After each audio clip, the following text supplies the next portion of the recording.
On va aller plus loin tout de suite avec Antoine Mariotti. Bonjour Antoine, anciennement correspondant de France 24 en Israël. On vient d'entendre à l'instant la représentante israélienne de l'ONU dire qu'ils vont continuer jusqu'au bout, coûte que coûte. Est-ce que toute cette pression internationale, c'est pas la première fois qu'elle a lieu ainsi, est-ce qu'elle sert à quelque chose ?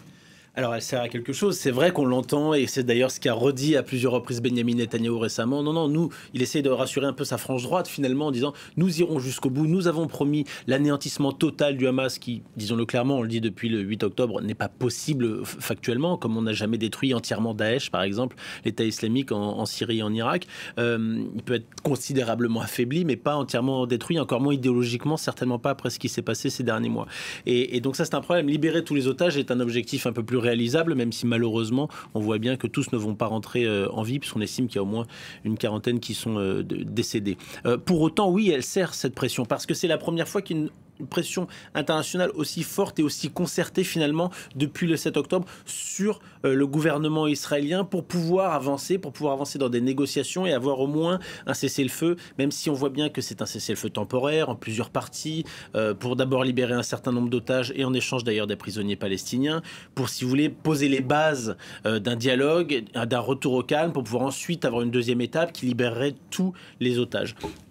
Donc elle sert parce que d'ailleurs ce sont les États-Unis qui sont à la manœuvre et qui sont en tête de cette pression-là, qui mènent d'ailleurs ironiquement une résolution au Conseil de sécurité des Nations Unies, eux qui mettent un veto quasi systématique sur toute résolution concernant Israël, avec le soutien de plusieurs pays de la région. On voit bien que le G7 aussi a appuyé cette proposition de cessez-le-feu, soi-disant plan P, disons, présenté par les Américains. Ce qui est amusant, c'est de voir qu'on attend la réponse officielle du Hamas, même si les retours sont positifs, mais aussi la réponse officielle d'Israël, alors que les Américains disent c'est un plan d'Israël. Ils sont déjà d'accord sur tout. Israël les Israéliens disent oh, pas Israël qui finalement encore entretient le flou, le gouvernement israélien qui réagit de nouveau et qui répète, finalement c'est pas la première fois, nous ne mettrons pas fin à cette guerre tant que tous les objectifs n'auront pas été atteints.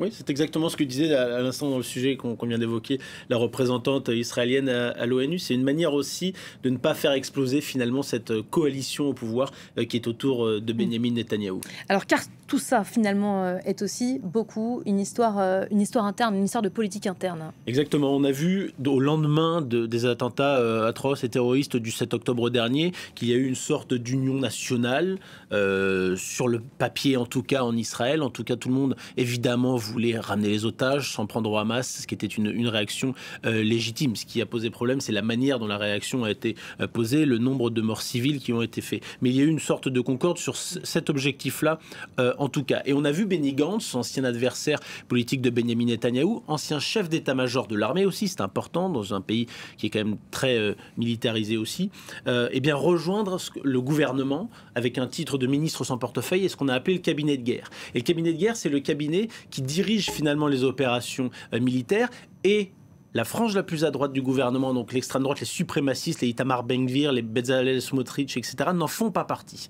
Ils font une pression eux, de l'extérieur. Mais Benny Gantz, il vient ce week-end de dire, écoutez, maintenant ça suffit.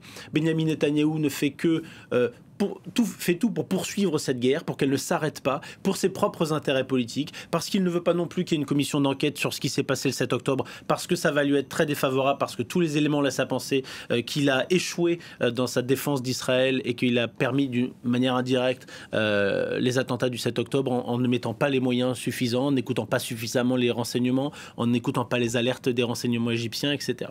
Donc il veut éviter ça, sans oublier ses affaires judiciaires évidemment, parce que vous savez qu'il y a des procès, notamment pour corruption, qui sont en cours contre Benyamin Netanyahou. Donc Benny Gantz est sorti, ça a affaibli considérablement Netanyahou qui est seul avec son extrême droite, et son extrême droite, voire extrême droite, si on veut comparer avec l'extrême droite européenne par exemple, eh bien elle fait fortement pression pour que non seulement il n'y ait aucun accord avec le Hamas, donc que ce plan de paix avec la pression internationale dont on parle, eh bien, n'existe pas, ne soit pas accepté par Israël, mais en plus, eux, ils veulent qu'il y ait un anéantissement total de la bande de Gaza et du Hamas, et qui est une guerre qui se déclenche au nord avec le Hezbollah, et ça, évidemment, tous les autres ne le veulent pas.